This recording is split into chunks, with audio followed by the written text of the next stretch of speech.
Hello friends, आप देख रहे हैं आपका YouTube channel study with tiger. दोस्तों, यदि आप इस चैनल पहली बार आ रहे हैं तो प्लीज़ सब्सक्राइब करें हमारा चैनल और प्रेस बेल आइकन, जिससे आपको लेटेस्ट नोटिफिकेशन समय समय पर मिलता रहे। तो हम इस समय संविधान की क्लासेस चला रहे हैं। ठीक है, संविधान में 20-20 प्रश्न का मैं आपको पढ़ा रहा हूँ। ठीक है, ये आप देख सकते हैं, यहाँ पे वीडियो अपलोड हो चुकी है 3 पार्ट में, और इसका मैं लगभग 200 क्वेश्चन मतलब 10 पार्ट में लेके आऊँगा। ठीक है, तो आपको पर डे एक वीडियो आपको यहाँ से मिलती रहेगी, और इसमें प्रैक्टिस करिए। और इसमें जो भी क्वेश्चन है वो सारे एग्ज़ाम में आए हुए मोस्ट इम्पॉर्टेंट क्वेश्चन का सेट बनाया जा रहा है। ठीक है, तो यहाँ पे प्रैक्टिस करिए और अपना देखिए कि आपका कितना क्वेश्चन 20 में कितने सही हो रहे हैं। ठीक है, और ये लगभग मैं 2 क्वेश्चन का सेट दे रहा हूँ आपको, और ये आप पूरा कंठस्थ कर लीजिए। इसमें से एक भी क्वेश्चन आपका नहीं छूटना चाहिए, क्योंकि इसमें से आपका छूटा तो फिर आपका मान के चलिए कि पढ़ाई बहुत अधूरी रह जाएगी। ठीक है, तो यहाँ पे आप प्रैक्टिस ज़रूर कर लीजिएगा। ये 200 क्वेश्चन बिल्कुल आप छोड़िएगा नहीं। ठीक है, तो आइए देखते हैं। और हमारा टेलीग्राम चैनल ज़रूर ज्वाइन कर लीजिएगा। ठीक है, हम टेलीग्राम चैनल, ये मेरा टेलीग्राम चैनल है, इसको आप ज़रूर ज्वाइन कर लीजिएगा। तो आइए हम देखते हैं। तो आइए देखते हैं पहला क्वेश्चन। संसदीय प्रकार की सरकार की एक प्रमुख विशेषता क्या होती है, बताइए।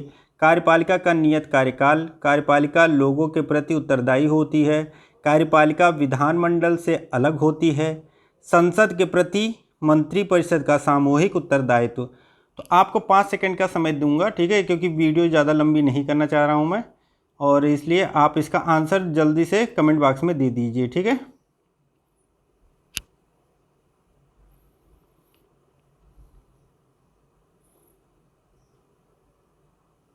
तो इसका आंसर जो होगा वो होगा आपका ऑप्शन 4, संसद के प्रति मंत्रिपरिषद का सामूहिक उत्तरदायित्व। ठीक है,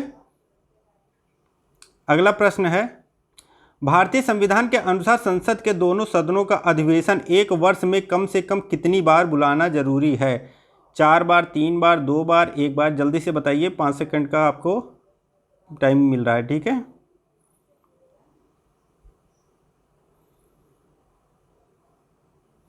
तो यहाँ पे जो होता है वो 2 बार होता है। ठीक है, कम से कम 2 बार, साल में 2 बार आपको बुलाना ही बुलाना है। ठीक है, तो कम 6 महीने में 1 बार जरूर संसद का अधिवेशन बुलाया जाता है। ठीक है,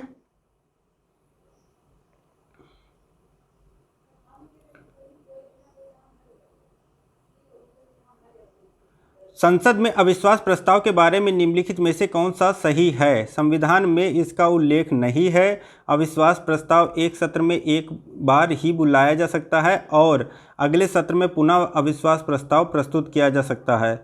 सदन में प्रस्तुत करने से पहले कम से कम 50 व्यक्ति उस प्रस्ताव का समर्थन अवश्य करें। यह केवल लोकसभा में प्रस्तुत किया जा सकता है। तो इसमें ऑप्शन आपको देखना 2, 4, 1, 2, 3, 4, 1, 2, 3, 1, 4। 5 सेकंड का मैं आपको टाइम दे रहा हूँ। ठीक है, तो यहाँ पे जो होगा वो आपका ऑप्शन सेकंड जो होगा वो सही उत्तर होगा। इसमें चारों आपका जरूरी है। ठीक है, अविश्वास प्रस्ताव के बारे में निम्नलिखित में से कौन सा सही है? तो सभी सही हैं। संविधान में इसका उल्लेख नहीं है। ठीक है, अविश्वास प्रस्ताव का उल्लेख नहीं है। अविश्वास प्रस्ताव एक सत्र में 1 ही बार लाया जा सकता है, और अगले सत्र में पुनः अविश्वास प्रस्ताव प्रस्तुत किया जा सकता है। समझे? और उसके बाद सदन में प्रस्तुत करने से पहले कम से कम 50 व्यक्ति, 50 विधायक द्वारा इसकी समर्थन भी जरूरी है, और यह केवल लोकसभा में, क्योंकि राज्यसभा से कोई मतलब नहीं है। ठीक है, अगला प्रश्न है, भारतीय संसद की सबसे महत्वपूर्ण विशेषता है कि यह भारत में संघ विधानमंडल है, इसमें राष्ट्रपति भी शामिल है, यह द्विसदनीय स्वरूप की है, संसद का ऊपरी सदन कभी भंग नहीं होता। अब बताइए इसमें कौन सा आंसर होगा?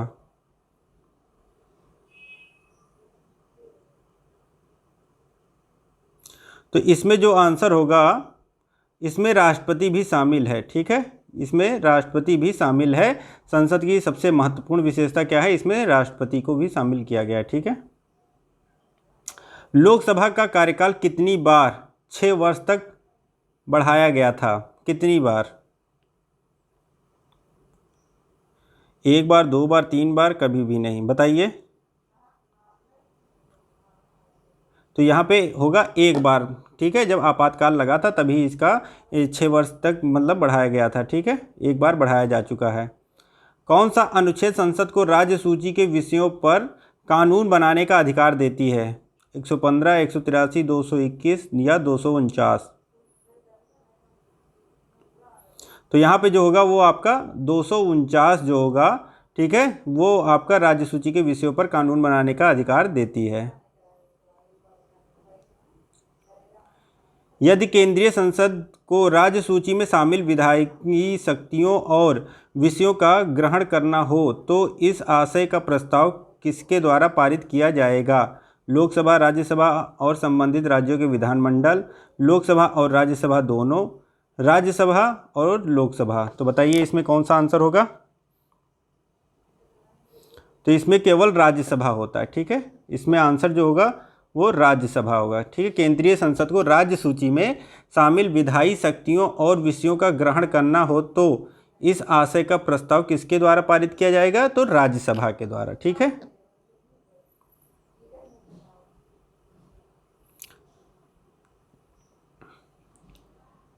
एकमात्र लोकसभा अध्यक्ष जो राष्ट्रपति भी चयनित हुए वो कौन थे? ये नाम पूछ सकता है आपको, ठीक है, ये मोस्ट इंपॉर्टेंट क्वेश्चन है। बताइए, बलीराम भगत, सोमनाथ चटर्जी, नीलम संजीव रेड्डी, उपरोक्त में से कोई नहीं। तो यहाँ पे जो होगा वो नीलम संजीव रेड्डी जो थे वो लोकसभा अध्यक्ष और जो बाद में राष्ट्रपति भी चयनित हुए थे, ठीक है।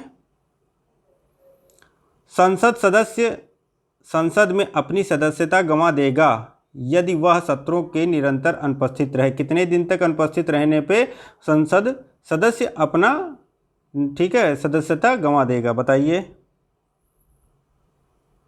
तो ये होता है 60 दिन। 60 दिन के अंदर एक ना एक बार आपको जाके उपस्थिति दर्ज करानी होती है। यदि आप वहाँ से 60 दिन तक बिल्कुल अनुपस्थित रहेंगे तो आपकी सदस्यता ख़त्म कर दी जाएगी, ठीक है। राज्यसभा का उपसभापति किसे चुना जाएगा? किसी भी व्यक्ति को जो राज्यसभा का सदस्य चुने जाने के लिए पात्र हो, किसी भी व्यक्ति को जो उस समय राज्यसभा का सदस्य हो, संसद के किसी भी सदस्य को, राष्ट्रपति द्वारा राज्यसभा में मनोनीत व्यक्ति को। बताइए कौन सा होगा इसमें आंसर? तो यहाँ पे जो होगा आंसर, किसी भी व्यक्ति को जो उस समय राज्यसभा का सदस्य हो, ठीक है।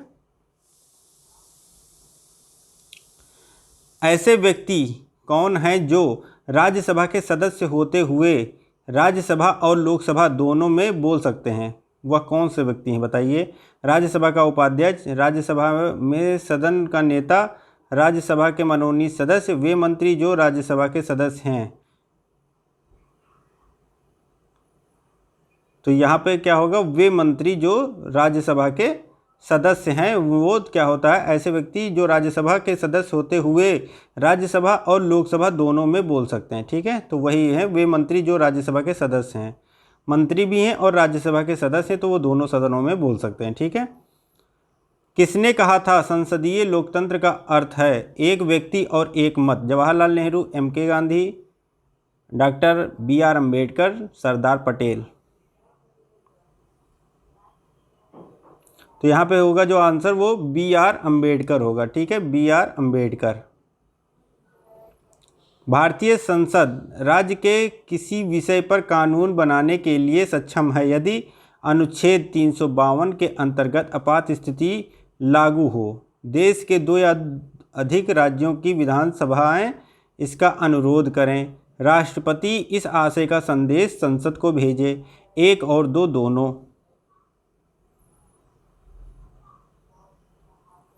तो यहाँ पे जो होगा दोनों होगा, फर्स्ट और सेकंड दोनों जो होगा वही आंसर है, ठीक है, ऑप्शन 4।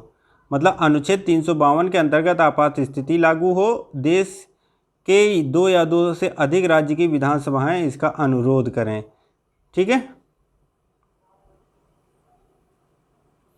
धन विधेयक पर सहमति प्रदान करने के लिए राज्यसभा के पास कितना समय है? 14 दिन, 2 महीने, 6 महीने, 1 साल। तो यहाँ पे होता है 14 दिन। 14 दिन के अंदर पास करना होता है, वरना फिर वो वापस कर दे, ठीक है। और एक ही बार वापस हो सकता है, दोबारा फिर उसको पारित करना ही पड़ेगा। ठीक है। अखिल भारतीय सेवाओं के सृजन की शक्ति किसे प्राप्त है? उच्चतम न्यायालय, संसद, मंत्रिपरिषद, प्रधानमंत्री। तो यहाँ पे क्या होता है, संसद के पास है अखिल भारतीय सेवाएं, जो आईपीएस वगैरह होते हैं। ठीक है, उसके लिए सृजन की शक्ति किसे प्राप्त है? संसद के पास है। ठीक है। राज्यसभा सांसद के कार्यकाल के बारे में क्या सत्य है? 1/3 सदस्य हर दूसरे वर्ष अवकाश ग्रहण करते हैं, 1/2 सदस्य हर तीसरे वर्ष अवकाश ग्रहण करते हैं, 1/6 सदस्य हर दूसरे वर्ष अवकाश ग्रहण करते हैं, 5 वर्ष का कार्यकाल होता है। तो क्या सत्य है बताइए? तो यहाँ पे जो होगा 1/3 सदस्य हर दूसरे वर्ष अवकाश ग्रहण करते हैं। ठीक है। लोक लेखा समिति में कितने सदस्य होते हैं? 15, 22, 25, 30। बताइए कौन सा सही है? तो यहाँ पे जो होगा ऑप्शन 2, 22 सदस्य होते हैं। ठीक है। 17वीं लोकसभा के अध्यक्ष कौन हैं? ओम बिरला, पन्नीरसेल्वम, मीरा कुमार, केवी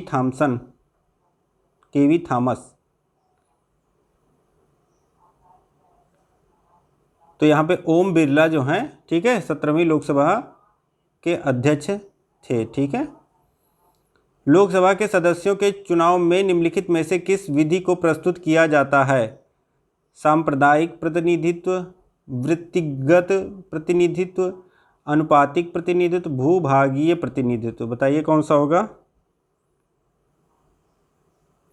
तो यहाँ पे जो होगा भूभागीय प्रतिनिधित्व। ठीक है, ऑप्शन 4। 2019 में चुनी गई लोकसभा है, तो 2019 में कौन सी लोकसभा चुनी गई थी? तो ये 17वीं लोकसभा चुनी गई थी। ये क्वेश्चन आप सारे याद कर लीजिएगा। ठीक है। तो आज के लिए बस इतना ही दोस्तों। यदि ये वीडियो अच्छा लगा तो प्लीज़ लाइक करिए, सब्सक्राइब करें हमारा चैनल और प्रेस बेल आइकन, जिससे आपको लेटेस्ट नोटिफिकेशन समय समय पर मिलता रहे। Thank you friends for watching my video. जय हिंद, जय भारत।